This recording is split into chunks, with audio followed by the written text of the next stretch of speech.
Friends, ఇప్పుడు అందిన వార్త తొక్కిసలాటలో చనిపోయిన రేవతికి 3 కోట్లు ప్రకటించిన అల్లు అర్జున్ అంటూ వార్తలైతే వస్తున్నాయి ఫ్రెండ్స్. మరి దాని గురించే వీడియో చేయడం అనేది జరుగుతుంది ఫ్రెండ్స్. వీడియో స్కిప్ చేయకుండా చివరి వరకు చూడండి, అలా అయితేనే మీకు పూర్తి ఇన్ఫర్మేషన్ అనేది అందుతుంది. అలానే ఫ్రెండ్స్, దయచేసి సబ్స్క్రైబ్ చేయండి. సబ్స్క్రైబ్ చేయడం వల్ల మీకు లేటెస్ట్ ఇన్ఫర్మేషన్ అనేది వస్తుంది. అలానే లైక్ చేయండి. లైక్ చేసి ఇలాంటి ఇంపార్టెంట్ అప్డేట్స్ అనేది మరి కొంతమందికి రీచ్ చేసిన వాళ్ళు అవుతారు. సో జనం తోచుకున్నారు. ఆ తొక్కిసలాటలో 39 ఏళ్ల రేవతి అనే మహిళ మృతి చెందింది. ఆమె కొడుకు ప్రస్తుతం ప్రాణాపాయ స్థితిలో హాస్పిటల్లో చికిత్స పొందుతున్నారు. అసలు రాత్రి సంధ్య థియేటర్ దగ్గర ఏం జరిగింది? తొక్కిసలాట జరగడానికి కారణం ఏంటి? ఈ విషయాన్ని స్వయంగా మృతురాలి భర్త వెల్లడించారు. మేము థియేటర్లో ఉన్నాం. సరిగ్గా అప్పుడే అల్లు అర్జున్ వచ్చాడు. ఒక్కసారిగా పబ్లిక్ రావడంతో అంతా జామ్ అయిపోయింది.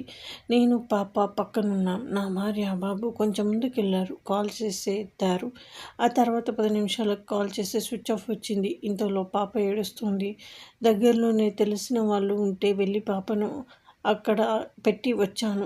అంతలోనే ఏదో జరిగిందని అంతా మాట్లాడుతున్నారు. పోలీసు వాళ్ళు ఓ వీడియో చూపించారు. అది మా బాబుదే. వెంటనే జీప్లో ఎక్కించుకొని హాస్పిటల్కు తీసుకెళ్లారు. తర్వాత నన్ను పోలీస్ స్టేషన్కు రమ్మన్నారు. నా భార్య ఏమైందని అడిగాను. ఏం చెప్పలేదు. ఆ తర్వాత నిమ్స్కు రమ్మని కాల్ చేశారు. బాబుని వెంటిలేటర్పై పెట్టామన్నారు. 48 గంటలు గడిస్తే తప్ప ఏం చెప్పలేమన్నారు. అప్పుడే ఇంకో ఫోన్ వచ్చింది. నా భార్య చనిపోయింది, గాంధీ హాస్పిటల్కు రమ్మన్నారు.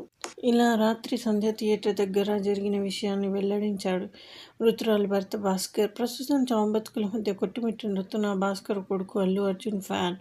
బాబు కోసం మీ కుటుంబంతో కలిసి సినిమాకొచ్చామని ఇలా జరుగుతుందని అస్సలు ఊహించలేదంటూ కన్నీళ్లు పెట్టుకున్నాడు భాస్కర్.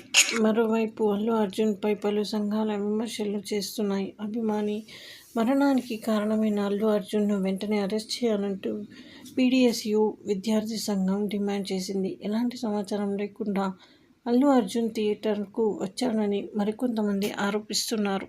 సో ఇది ఫ్రెండ్స్, ఈ విధంగా వార్తలు అయితే వస్తున్నాయి. మరి వాళ్ళు డిమాండ్ అయితే చేస్తున్నట్లయితే తెలుస్తుంది ఫ్రెండ్స్. ఇది thanks for watching. Please like, share.